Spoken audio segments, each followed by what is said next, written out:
near a was in no me near who said, and yen shenshim na yes capoko. I did be or do any huno, I was a Oshas Hadian from a distance. Okay. Now Oshas Hadian is now catch on to show sa result we is it from God and answer is from Satan. Amen. So when you're careful, Ube boy be say a free yame. Okay. Name na near a war a chileno. The source No. A very, very crucial as one you're careful. It will distract you, and as I said, it will draw your attention to certain things.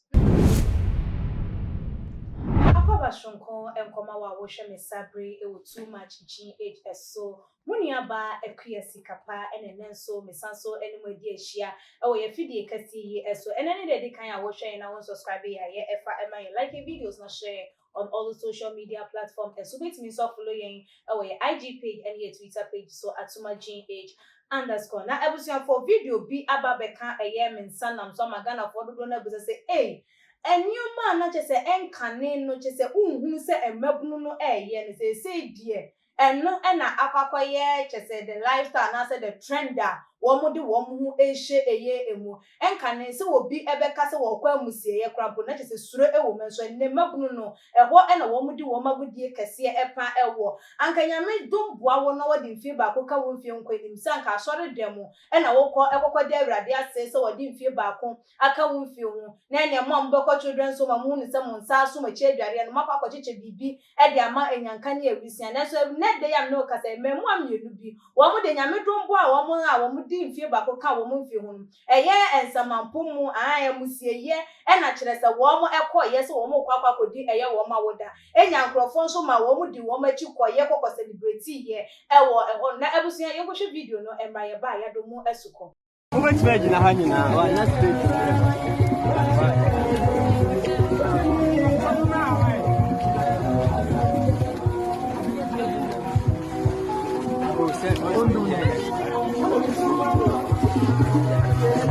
I would do for me.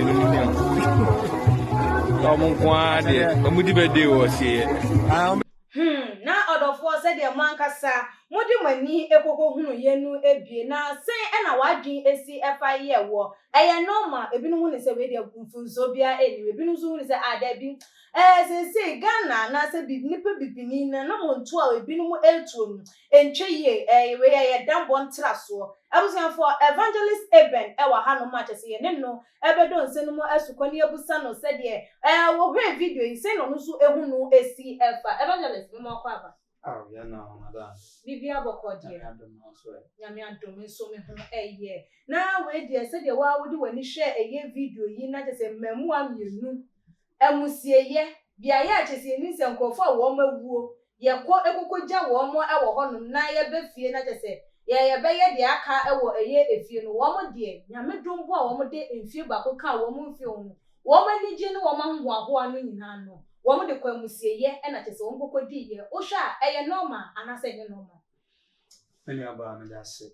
I mean show so ye hwe ne ma esisi ene ebiesi aye wo mu ya okay eye hu ye pa eye hu na ye nti asane ma we ni esisi say Bible na kasa hye nkomo de ato okay so kan 2 Timothy chapter 3 verse 1 Bible said that when you say and I did a chain, and made more thing about amen. Now, any pabaya hopeful, okay, any pabaya swatting, any pabaya for one swatting, amen. Any pantin shall also, amen. Now, San Yama winning na ACC, I have there a casa ever, okay, amen. Because trust Samana Asha on commodity at all. Hallelujah, amen. Now, Nature Sanima winning ACC say, and Mobuno. Today no youth na abana no omo de sikapene niema bebre niema ensem fata adi omanimu kan amen omo de adi omanimu kan so ati ase enti nisa niema we na ye hu no se wo hu a emana nya onwa eni kwa se ye onwa dabi because they know the reason why they are doing that okay amen they know the reason why they are doing that hallelujah nemom ne ewosi menum ye no yesua ne hu ni se enye hyenhyen nyina na yesika kokko adeɛ bi ɔde w'ani hu no ɛwɔ sɛ wohwɛ saa adeɛ no from a distance. Okay. Now wohwɛ saa adeɛ no yie sɛ na woka kyerɛ wɔn sɛ so saa result wei is it from God anaasɛ is from Satan. Amen. Sɛ woanyɛ careful a wobɛbua biribiara sɛ ɛfiri nyame. Okay. Na mmom na neɛ ɛwɔ akyire no ne source no ɛyɛ very very crucial. As woanyɛ careful a it will distract you and as it will draw your attention to certain things. Amen. Nanso na saa adeɛ no where it's coming from no it's coming from some source will be a one cause and you don't have idea about it. Okay. Na just evangelist make te wasi ya mmemu yi anamuntu a wo mu etu yi na say the video yi say the ye hu no esi efa ye no ebetumi aba say eya ade bi a ya hye wo mu say wo mu ye because of baby o mu de o mu ti akosha ana. Yes, because me hu bi da na ebi nso nsi ye nso da say abrante mmemu wa mienu who din birthday na amuseye momu na ɛwɔ sɛ mo kɔ na mo kɔ di birthday. Like sister, me nyaba say what dwen saa dey we hu a ɛyɛ hu na ɛyɛ mama yie pa. Say saa dey we dey like obi anya evidence yenye before the first time yeso yenye ne fan trend hu ne say ye for trend. Okay. And dear many dey mentimi nkyerɛ. Okay. Mentimi nkyerɛ ne sisi yɛ. But yɛn na sɛ wɔyɛ badwen ba na sɛ wotena kyiri wotena sɛ na wodwen saa dey we hu a wobɛhu sɛ bibi wo. Yes, something is behind it. Amen. Something is behind it.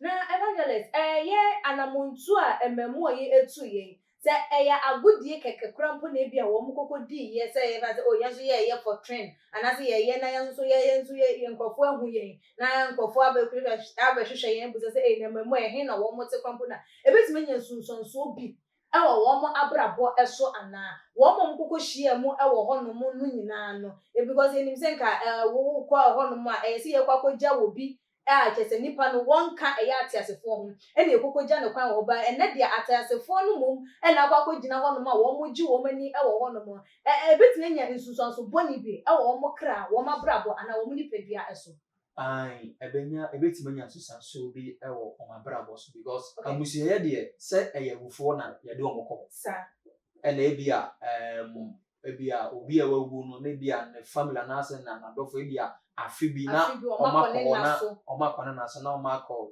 Germany na ase bisa but we in particular no be hu. Amen. It is very very dangerous.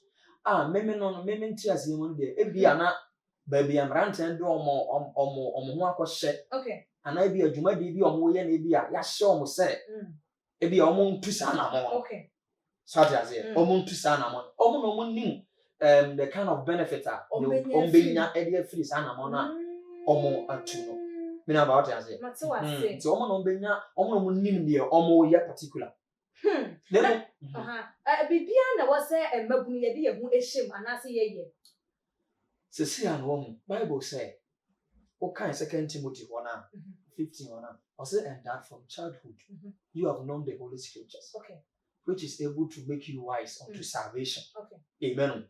Wase na omofrase wo hu tron konkon no eno na ebetrent no ebemu wani ada ho ebesa ma onyansa a wo de betu anamo no esifa ede afafa we it is lack of wisdom. That is when yanti tie mfifie ene na me asem even pon say bia they are not being for maybe ebia say omo source bia ebia say nya bia touch them pon, it is lack of wisdom. Okay. Amen. They don't know the word of God. Nyame asem nti wo. But what you say? Nyame asem no nshada ente omumu. Enti no Bible says lack of wisdom, my people will do what? Perish. Amen. Nindia me man nim nti no. Waye den? Wajira. Enti ne no wie no e wo se yesua bibi free sa de wi ho. Pa yesua bibi edi free mu se sisi ya ne wiase na e kɔ no. Ewiase na yesum. Ewiye na yewum na yesum. Okan ye friend say John chapter 1. Okan John chapter 10 verse 10. Bible says the thief cometh not. But the reason why the thief is coming is that he's coming to steal. He's coming to kill and he's coming to destroy. Amen. Enti no obonefo no wia jutu no bebree. Abra wo mu kran ni. Abra na omadwen ma omo ho so. Wia bebree adwen.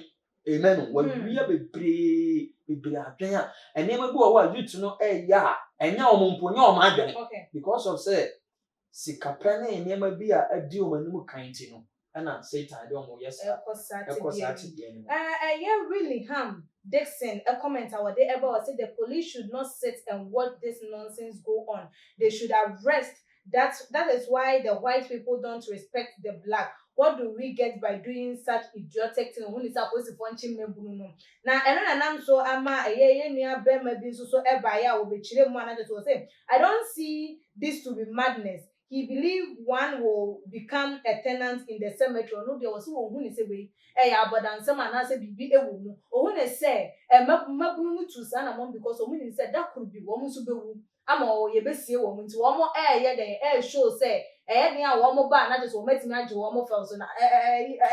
Yeah, no comment on what baby. One more bay I join was acro. Comment in the end, share dance, so many comment and we know. Because I didn't know what said. A woman in the party, I was in a shady Panama. Okay.